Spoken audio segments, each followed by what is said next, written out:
Florida has the third largest veteran population in the nation, and with an estimated 1 million more service members expected to leave the armed forces in the next few years, that number is going to increase dramatically. These veterans will need jobs, but right now they're facing barriers. Some of the barriers that they've faced include some myths that may be out there as it relates to being able to employ those veterans. But we recognize that right now we are in a climate where companies are starting to pay closer attention to the services and the experiences that our veterans are bringing back with them, and so they are more able to work them into the workforce or create opportunities for them to come into the workforce. They face the barriers of having to leave home and come back where they might have been in school, and when they come back they've got to start all over again. They face the barrier of coming back and being reacclimated to their families after being away for so long. And that, on top of being able to become gainfully employed, is a lot for anyone to have to deal with. But knowing that some of them have been in combat, we know that there are a number of issues that go along with that. Many organizations have created programs for these men and women, making this transition easier. Florida State College in North Florida is helping these service members through their Veterans Center for Reentry. The Veterans Center for Career Reentry was a grant that was for a 2-year grant. Now, what the college has decided to do, because of the impact we saw on veterans in the community, once the federal grant expired, the college decided this last year that we would have our own Veterans Center, and it would be funded by the college.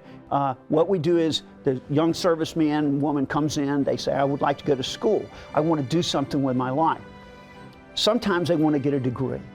So, and that's good, but a degree is not for everyone. Sometimes they come in and say, I have these technical skills that I learned in the Air Force, and it could be electronics, or it could have been the Army as automotive. We listen to the student. We say, what is it you want to do, and what type of background do you have? And usually what they've done in the past is what they want to do in the future.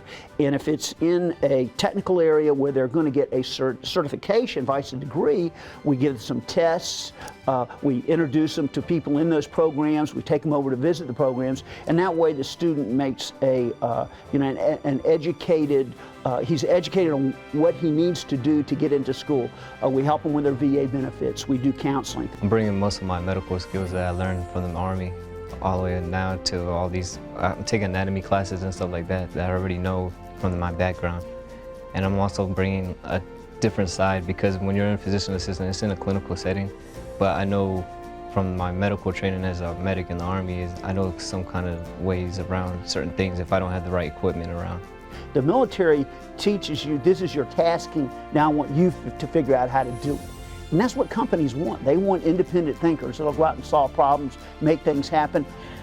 I think the best way that I can explain the benefit for the state of Florida is the more skilled workers that we have, the better we are in terms of being able to recruit companies to come to Florida.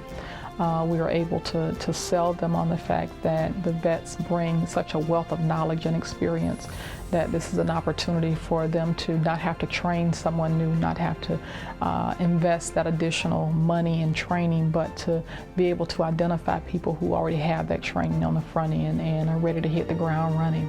According to the Joint Economic Committee of the U.S. Congress, the veterans' unemployment rate for Florida was 7.2% in 2012. With the joint efforts across the state, that number is expected to decline. For Comcast Newsmakers, I'm Candace Kelly.